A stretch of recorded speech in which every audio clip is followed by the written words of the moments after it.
अब काली नाग को होश आ गया। काली नाग ने भगवान की स्तुति आरंभ की। बड़ी प्यारी स्तुति है। यद्यपि केवल 4 ही श्लोक हैं इस स्तुति के, केवल 4 श्लोक, पर बड़ी विलक्षण स्तुति है। स्तुति में प्रायः स्तुत्य का गुणगान होता है। विठल जी जिसकी हम स्तुति करते हैं उसका गुणगान करते हैं, लेकिन ये ऐसी विचित्र स्तुति है जिसमें वो भगवान का गुणगान नहीं कर रहा है, अपने दोषों का वर्णन कर रहा है और सारा दोष भगवान पर मढ़ रहा है। फिर भी भगवान इस पर प्रसन्न हो गए। आप कहेंगे ऐसी क्या विशेषता है इसकी स्तुति में जो भगवान इस पर इतने राजी हो गए। महाराज जी ये 4 श्लोकों में भगवान की स्तुति करता है और भगवान 4.5 श्लोकों में इससे बातचीत कर रहे हैं। स्तुति 4 श्लोकों की है और भगवान का वक्तव्य 4.5 श्लोकों में। ऐसी कौन सी बात है जिस पर ठाकुर जी इतने रीझ गए।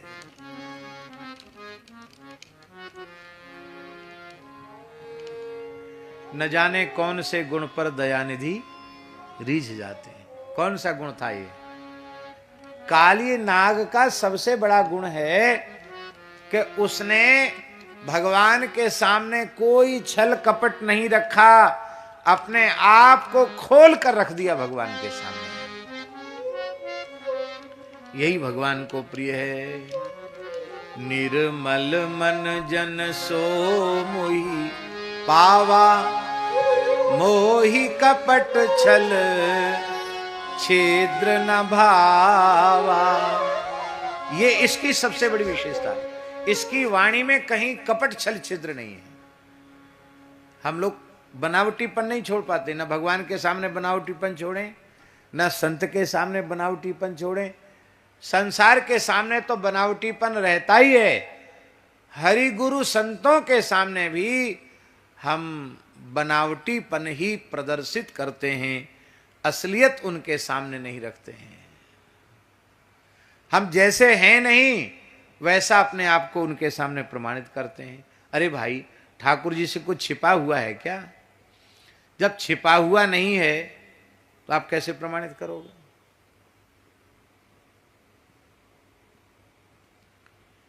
ऊंची कक्षा पर पहुंचे हुए जो जीव होते हैं उनके भी दृष्टि के सामने कुछ भी। अब ध्यान से सुने काली नाग की स्तुति। काली नाग क्या कह रहा है। काल्य उवाच वयं खला सहोत्पत्त्या तामसा दीर्घमन्यवः स्वभावो दुस्त्यजो नाथ लोकानां यद सद्ग्रह।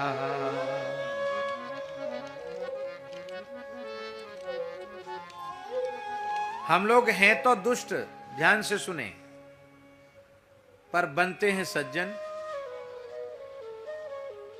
भीतर से दुष्टता भरी भई है और बाहर से सज्जनता का अभिनय करते हैं। काली नाग कह रहा है कि महाराज हम सज्जन नहीं हैं, वयम खला, हम खल हैं, दुष्ट हैं। अच्छा कहना चाहिए था उसको अहम खलह, पर अहम खलह ना कह के कह रहा वयम खलाह, माने हम अकेले अपने खानदान में दुष्ट हो गए हों ऐसी बात नहीं है। हम तो, हमारा तो पूरा खानदान का खानदान दुष्ट है। 2 तरह के दुष्ट होते हैं। एक दुष्ट ऐसे होते हैं कि जो दुष्ट का संग पाकर दुष्ट बन जाते हैं, और कोई तो दुष्ट ही पैदा होते हैं। बहुत ध्यान से सुने। जो दुष्ट का संग पाकर दुष्ट हुए हैं वे सज्जन का संग पाकर फिर सज्जन भी हो जाते हैं। लेकिन जो पैदाइशी दुष्ट होते हैं, पैदाइशी माने जन्मजात, जो जन्मजात क्रूर कठोर और दुष्ट होते हैं वो तो महाराज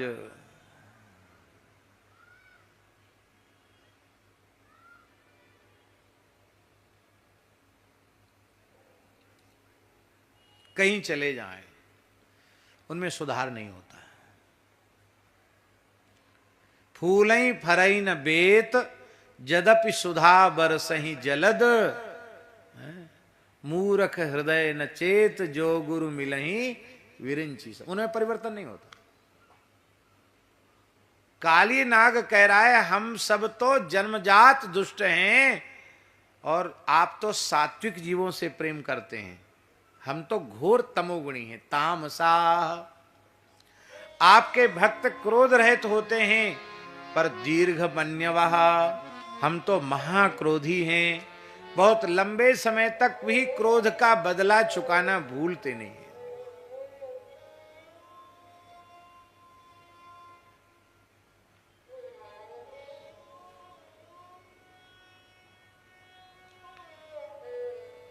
श्री रामानंदाचार्य जी का एक शिष्य हुआ ब्राह्मण, उनके चरित्र में आता है।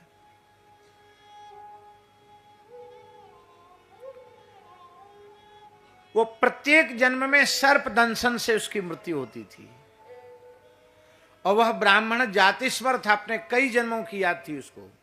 इस बार मरने के लिए वो काशी आ गया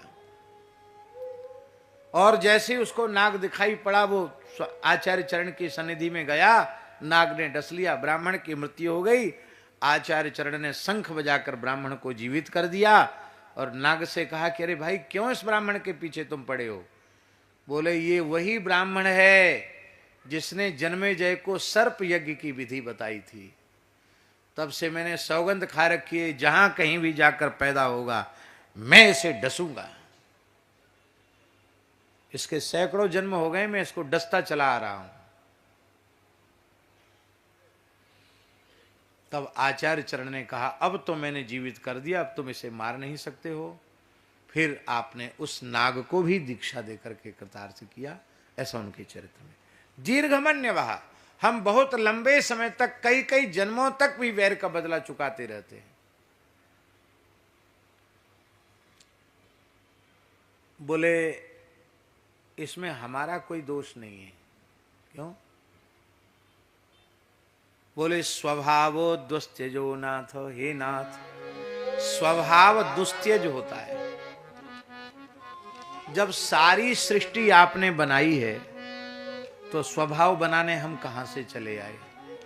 हमारा स्वभाव भी आपका ही दिया हुआ है, मैं क्या करूं? इस स्वभाव के कारण ही जीव दुख भोगता है, आपसे विमुख होता है, संस्कृति के चक्र में पड़ता है। लोकानाम यद सद्गृहा, ये संसार चक्र में भटकाने वाला स्वभाव ही है। और महाराज जो स्वभाव को जीत लेते हैं उन्हें संत कहते हैं, और जो स्वभाव को जीत नहीं पाते उन्हीं को दुष्ट कहते हैं। तो हम संत तो है नहीं जो स्वभाव जीत लेते, हम तो उसी दुष्टता के चक्कर में पड़े हुए हैं, हम तो संत हैं नहीं। और भगवान हमें ग्लानि भी नहीं है। क्यों? कि त्वया सृष्टमिदं विश्वम धातर गुण विसर्जनम नाना स्वभाव वीर्योजौ योनि बीजाशयाकृति। ये सारा विश्व आपने इस विश्व का सृजन किया है। नाना नाम रूप भेद वाले, अनेक स्वभाव वाले, पराक्रम वाले, योनि वाले जो जीव हैं, विविध प्रकार के जीव हैं, उनको आपने ही उत्पन्न किया है। उनका अलग अलग प्रकृति, उनका अलग अलग स्वभाव भी आपका बनाया हुआ है। तो जब आपका बनाया हुआ है तो इसमें हम दोषी कहां से हुए?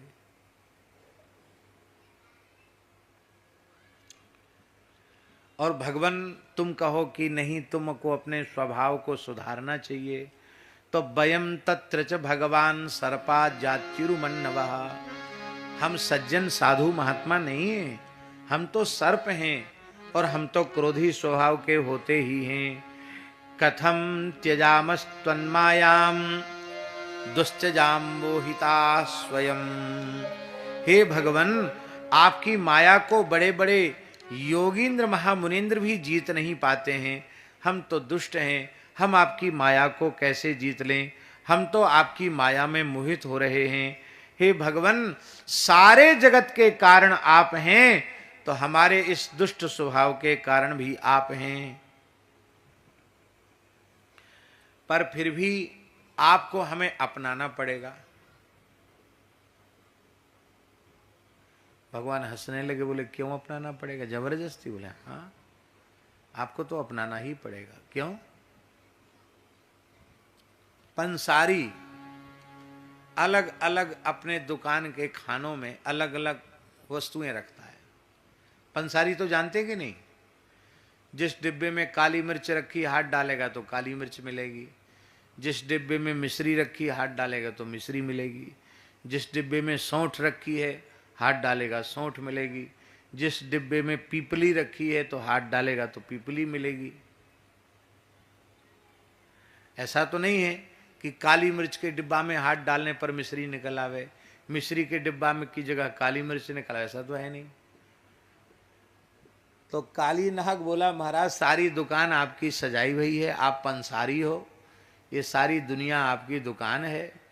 आपने हमारे में क्रोध रखा, हमारे में विष रखा, हमारे में दुष्टता रखी, तो जो हमारे पास था वो मैंने आपके चरणों में चढ़ा दिया। अब अनुग्रहम निग्रहम बा, अब चाहे मेरे ऊपर कृपा करो, चाहे मुझे दंड दो। मैं बुरे से बुरा हूं, बुरे से बुरा हूं, बुरे से बुरा हूं, पर हे नाथ मैं केवल आपका ही हूं और आप ही मेरे हैं। बस इतनी सी बात से भगवान राजी हो गए। इसकी बातों में बनावटीपन नहीं है। अब वो कह रहा है कि आपको हमें अपनाना भी पड़ेगा। भगवान हंसने लगे, क्यों? बोले जगदीश्वर, आप जगत के ईश्वर हैं। आपने घोषणा कर दी होती कि हम धर्मात्माओं के हैं, हम पुण्यात्माओं के हैं, हम सज्जनों के हैं, तो हम लाइन से बाहर हो जाते, पंक्ति से अलग हो जाते, भैया हमारा तो कुछ है ही नहीं। पर आपने तो, आप तो जगन्नाथ हो गए, आप जगदीश्वर हो गए, तो जगत में तो सब तरह के लोग, हमारे जैसे लोग भी हैं। हे जगन्नाथ, हे जगदीश्वर, हम आपके हैं, आप मेरे हैं। आप मानो या न मानो, पर मैं मानता हूं कि आप ही एकमात्र मेरे हो। तुम मानो या न हमें मानो, हम तुमको अपना बना चुके। तुम मानो या न हमें मानो, हम तुमको अपना बना चुके।